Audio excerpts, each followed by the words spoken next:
Talking hoops and life with Frank Knight, the head basketball coach at Moreau Catholic. How's it going? It's going good. That's a nice dog in the back. I like that dog. It looks cute, man. That's Minka. Yeah, Minka. What's up, Minka?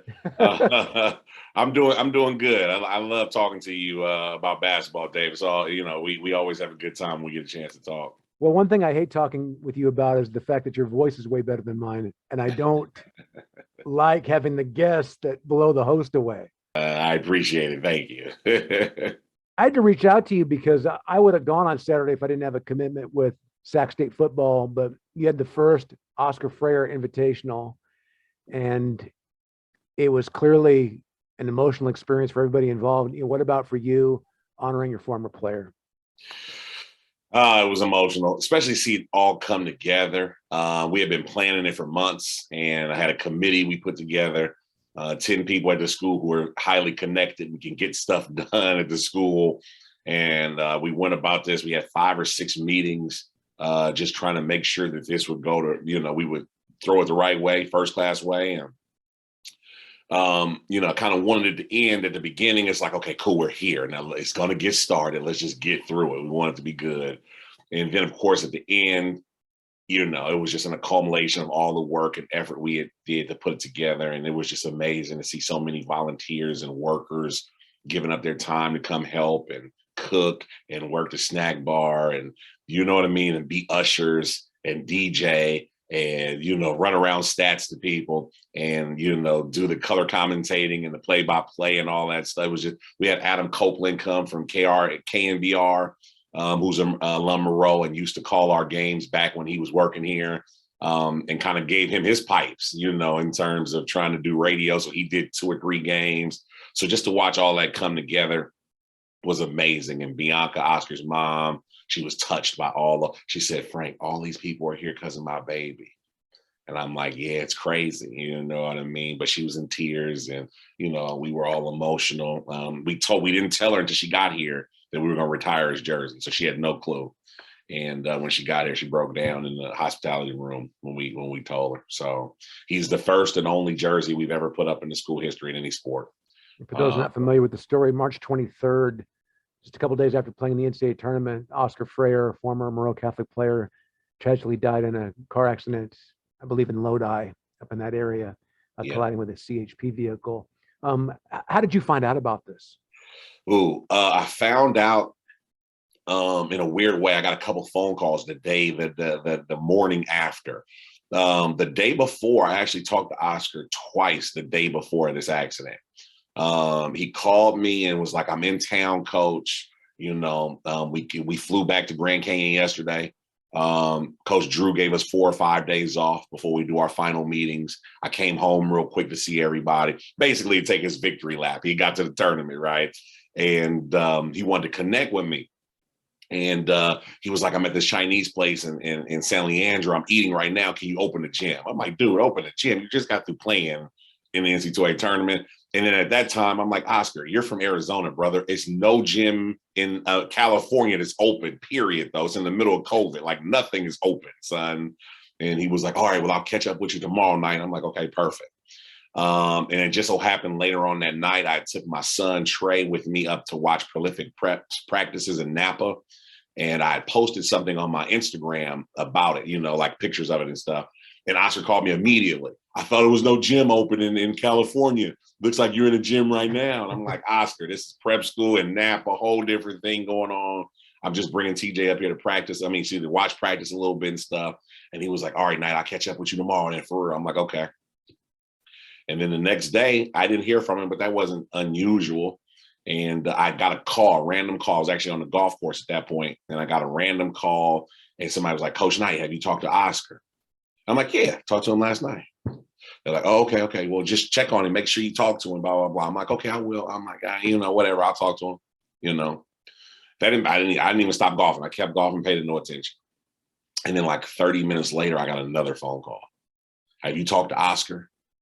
And that kind of started, my tingly inside senses is like, what's going on? Something going on. So then I immediately texted him. I looked at my Instagram and I saw that his story was still live. You know what I mean? So like he had posted something within the 24 hours, right?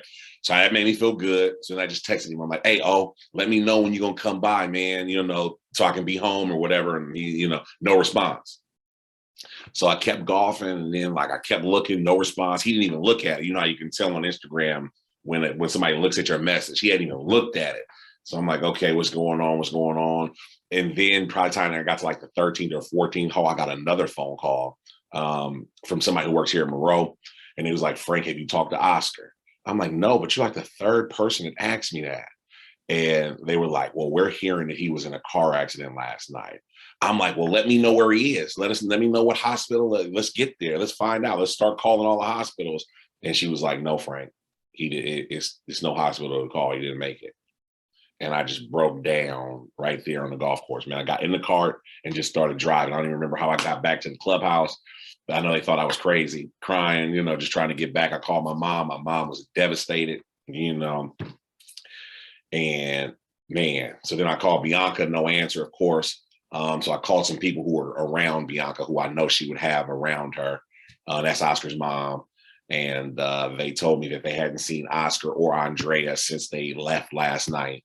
They don't know anything yet. They're not jumping to any conclusions yet. They're holding out hope that they could get some information. But the coroner asked for dental records from the family at that point. So they didn't sound good, but we kind of held out hope. And then maybe about an hour or two after that, it was pretty much, no one could get in contact with them. We knew they wouldn't be that long without talking to somebody. And it was kind of like obvious what was going on. So I can't imagine what that must have been like for you. It was tough. It was tough because like the week and a half before that, when I talked to Oscar, right when they won the WAC championship, he was so proud of himself, though, man. He was like, Coach Knight coming back was the best decision I made. I got my degree. I'm about to go to the tournament. You know what I mean? He was juiced. And I'm like, yes. I'm like, because I've had that experience at St. Mary's going to the tournament. So I'm like, dude, you'll never forget it, man. It's going to be something no one could ever take from you. Go get the ring and everything. And he was juiced and just so excited about it and stuff. And when he went, they played Iowa. So we had like a watch party at my house. All my friends came over. We were drinking libations and watching get down and, screaming and yelling and stuff. And he played pretty well, couple blocks, couple steals and a dunk or two, do what he normally does. And, we were super proud of him and, wanted him to be able to take that victory lap that he wasn't able to take. So I remember swapping some texts with you as they were playing. I was watching that game. That's what made it so eerie. It was just, 2 days before we had watched him, get off in the tournament. Yeah. And the tragedy, it's just a tragedy all the way around. But, a lot of people liked Oscar. He was very, very charismatic. People cared about him. They cared about watching his journey and stuff. And, people from Grand Canyon who reached out to me, who played on the team, was like, man, maybe if we won, he'd still be living. That kind of stuff, because he wouldn't have went home. You know what I mean? The plane wouldn't have flown back. If they won the first round, they stay. And play 2 days later. I didn't even think about that. I never even thought about that. So they're thinking about that. Yeah. Of course, Bryce Drew is thinking about, should I have given the kids 4 days off? You know what I mean? It's a bunch of stuff you look back on like, maybe we could have, done something different. And that's the tragedy with these kind of losses. You always start to think about what you could have done to possibly stop it. I saw a quote. I was doing a little digging, refreshing my memory. Scott Drew, Bryce's brother, he had called and cried for a couple of days after this. But he mentioned that Oscar had accepted Jesus 11 days before that. Yes, he did. And wow. And that was my mother shouted when Drew called me and told me that. I guess they have chapel before their game. So this was the chapel before the WAC championship. And they asked all the players to close their eyes. And then the priest says, if anybody wants to give their life to Christ, raise your hand, so they do it anonymously so no one can kind of see who's doing it and stuff. But I guess they always have a GA who monitors those things and looks at it, and Oscar was one of the people who raised his hand. And, they told him all the stuff he needed to do it. And he confessed it and said yes. And this is right before the WAC championship. So, even though it's sad to even talk about it. Yeah, I know. It's sad, but this young man met the pinnacle of everything in his life that week. You know what I mean? He won a WAC championship. He got to the NCAA tournament. He was already a college graduate, and he gave his life to Christ. And and the story ends there. So, being a Christian and a believer, I know where Oscar is now. So I'm looking forward to seeing him so he can make fun of me about all of the classics that I've thrown in his name, and we can talk about them and all that stuff. So, quoting Scott Drew, he said that he's hooping up in the big gym where you don't miss any and you get no losses. Yeah, for sure.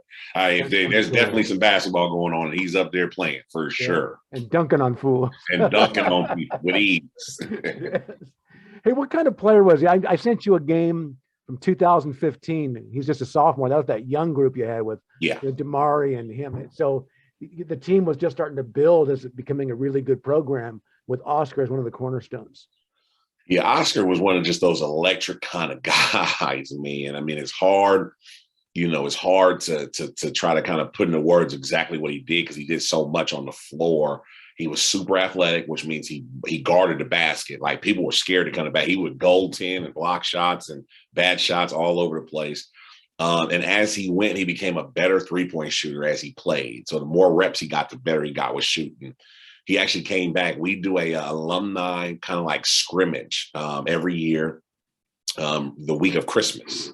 So everybody's back in town between Christmas and New Year's. Everybody's back in town, and we get all the guys come back to kind of like do like an open gym with our guys. And Oscar came back and was killing last time. I mean, he was shooting from half court and it was going in. I'm like, dang. So I brought the kids together. I'm like, dude, I'm telling him how hard it is to play at the next level. I'm like, Oscar's out here not missing, and he can't even shoot.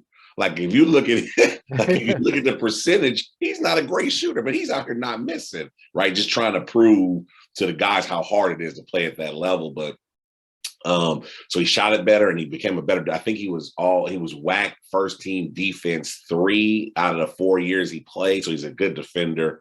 I think he was second team all WAC, twice. So, I mean, it just tells you what he is. He's athletic. He plays hard. He's all in the passing lanes. He just, he's one of those guys you love to have on your team.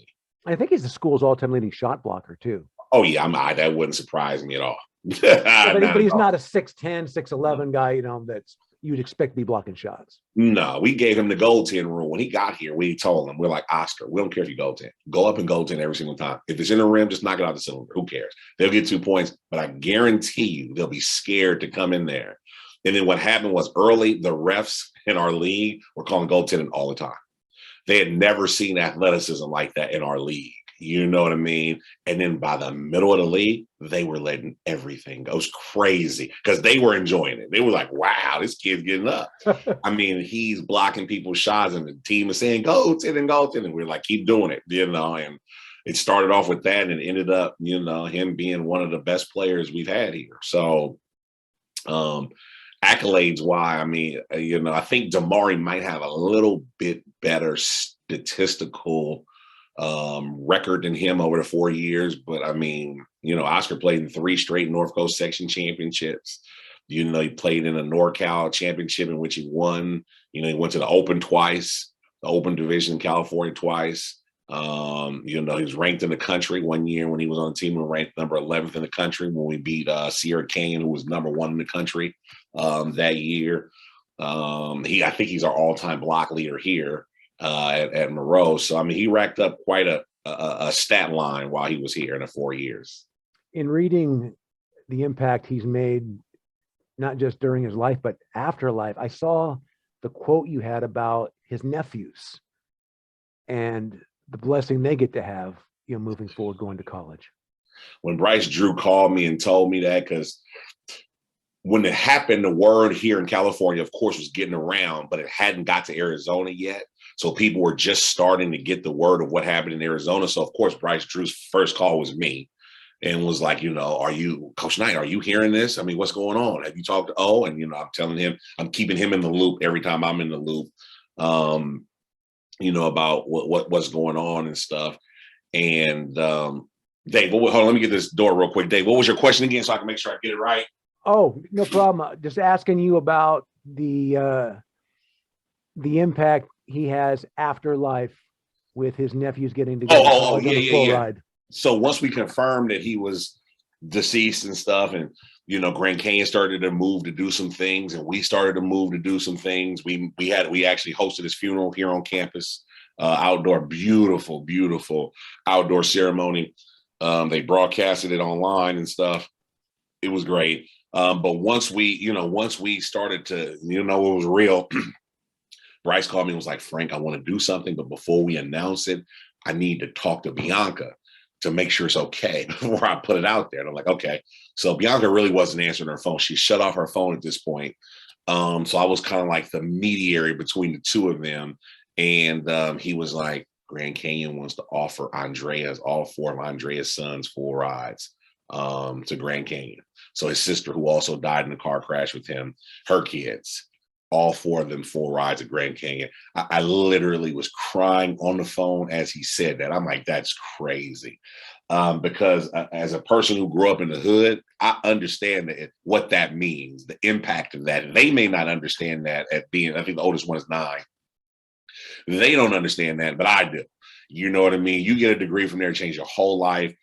Changes who you marry. You know what I mean? It changes the jobs you get. It changes your mobility in life, and then your kids are more likely to go to college, and their kids are more likely to go to college, and it changes your whole generational track. So that was big. And when he told me that, I was like, wow. So I called Bianca, and she just, yeah, she broke down all the way, and she was just like crying. But after all the tears went away, we laughed and said, look, Oscar is still taking care of people right now. It's crazy. He's gone and he's taking care of people, so all of his nephews will get free rides at Grand Canyon. That's amazing. Now, the kids you have now, they weren't around when, he played there. So how can his legacy impact the current team and the kids moving forward? Well, a lot of them know who he is because remember, Oscar worked my camps, my summer camps his whole time here. And even after he graduated, he would come in the summer and work all the camps. We pay him and stuff. And so a lot of the kids who are on the team now went to my camp when they were younger. So most of my players, that's how I met them. That's how we seen them and stuff. So they had Oscar as their counselor, their camp counselor. They watched him win the dunk contest every week at camp. That's all they wanted to see was him dunk and stuff. At the end of it, when he graduated and went to GCU and came back, we'd have autograph signing days and stuff. So on Fridays, everybody would get an Oscar signed something, you know what I mean? So they all knew who he was. And they never played with him, but they knew who he was. And so a lot of them, especially the seniors, they knew the impact Oscar had on the program and stuff. My son in particular, the one that's a senior now, he was really him and my older son. I have one that's 20, and you know him, Dave. I have one that's 21 and played for me too with Oscar. He's a senior at the University of Arizona. He's graduating now, but those two had a really good relationship with Oscar. Oscar would talk to them and call them all the time, especially Trey, the one that's a senior now.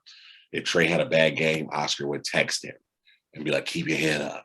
Your bloodline, you know what it is, that kind of stuff. And then when he died, I saw my son posted, and that hurt me too. My son posted screenshots of those conversations. I didn't even know those conversations were going on, Dave. I had no idea. I knew they would talk because of Instagram and Twitter and stuff. I knew they would talk.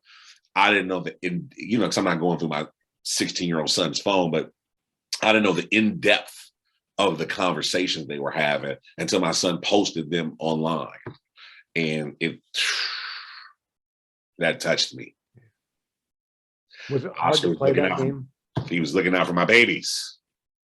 Was it hard to play that game that night? Yeah. Yep. Not just for you, but for your players. Yep. Because they knew. They knew how much he meant to everybody. So, and that's why we didn't start off well. It was a very emotional day, just all the way around. And I was hosting, I really wasn't focused on the game per se. I was hosting people and, making sure it was a first class event, and then we got to the game time and, we had retired his jersey. They put his ring on display at half court.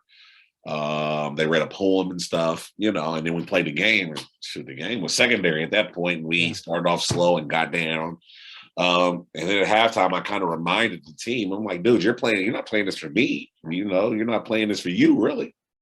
We're playing in honor of somebody who made sure that you have all this Nike gear on for free. And all the stuff the benefits that you're reaping right now is because of somebody who was before you, who kind of put the foundation together. And they came out and played a great second half. We beat St. Francis in the third and the fourth quarter. We cut it to 4 after being down 20, and just didn't have enough in the tank after we, used all that energy just to make it a game. Didn't have enough in the end to get it done. And St. Francis is a great team, and Coach Motil does a great job with them. So it was a good game. They're a Holy Cross school too. They're our sister school, so that's why I picked them. And then their principal was our principal while Oscar was here. And then their athletic trainer, I think you remember her too, Gibby, was our athletic trainer then too. So it was kind of a whole bunch of connections, cross connections and stuff, which made it great. So Miss Tickle, who's a principal at St. Francis, came out and gave a speech, and we got to see Gibby, and it was like one big family kind of thing honoring Oscar. So it was a good day. And we're talking about life in basketball. What about for you as a coach? You get a chance to obviously you're trying to win games. You want to win a section, win a league, and all that, but you're having to kind of usher these young men in through different stages of their lives and helping them grow up. Yeah, when I first started, when I first started coaching at Fremont High School in 2000, actually in De La Salle in 99, when I first started, it was all about the wins. That's all I cared about, was trying to figure out how I could win. And a lot of the mentors was telling me when I was younger, don't worry about the wins. The wins are byproducts of what you do. Just do what you do. And if you do it right, the wins are going to come. Don't worry about it. And I was young and dumb and didn't really understand how to coach and stuff. And I kept worrying about it. And now I'm getting to the point now where I understand what they were trying to tell me. I don't really care about the wins and losses. Like, everybody's like, why are you playing St. Francis in Oscar tournament? They're one of the top teams in NorCal. I'm like, so are we.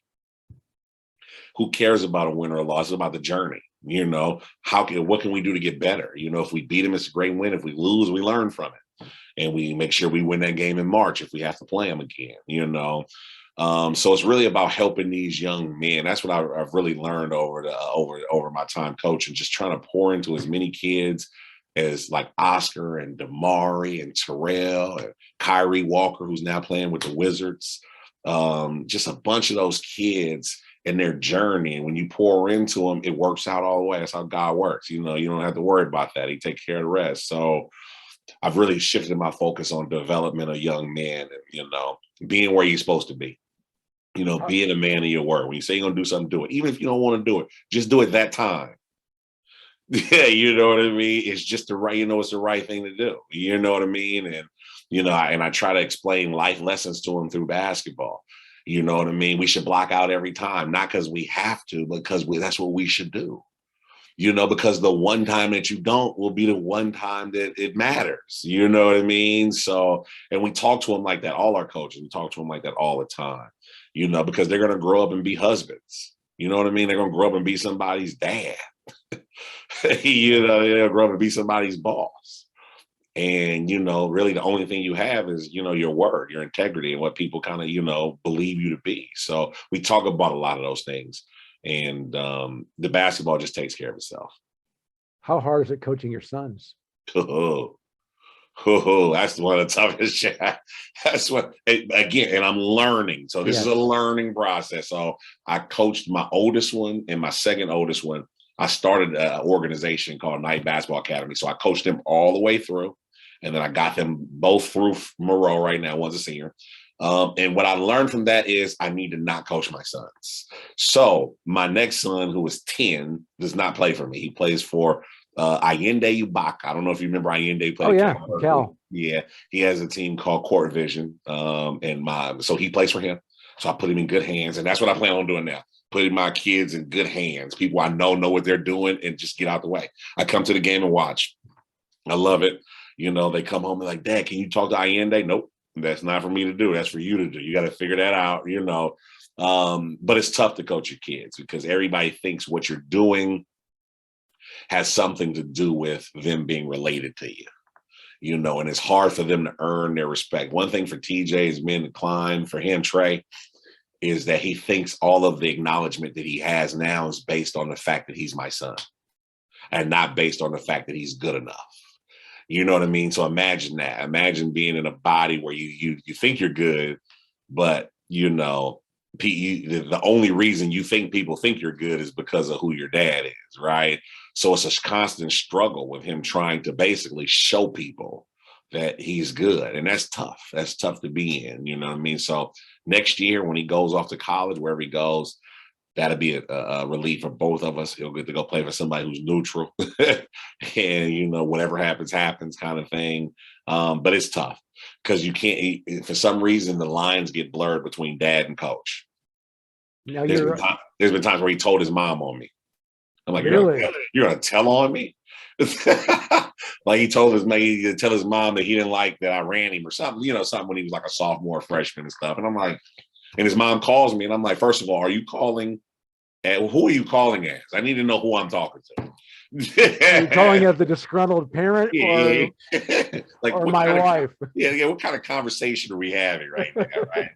And then he was young. He was like 14 or 15. And I'm like, TJ, you don't even understand what position you just put me in with your mom. Like when you get older and you get a wife and girlfriend, you're going to understand exactly what kind of position you just put me in, right? But I wouldn't recommend it. It's good to, work with them and use your knowledge to get them better. But the way, especially basketball, the way basketball and AAU is with the parents super involved and stuff, it's a tough hill to climb. And I'm learning that's not the hill I want to die on. So I got the other two, and hopefully if I'm still here coaching, they'll come and play, but they would have played with somebody else their whole way up.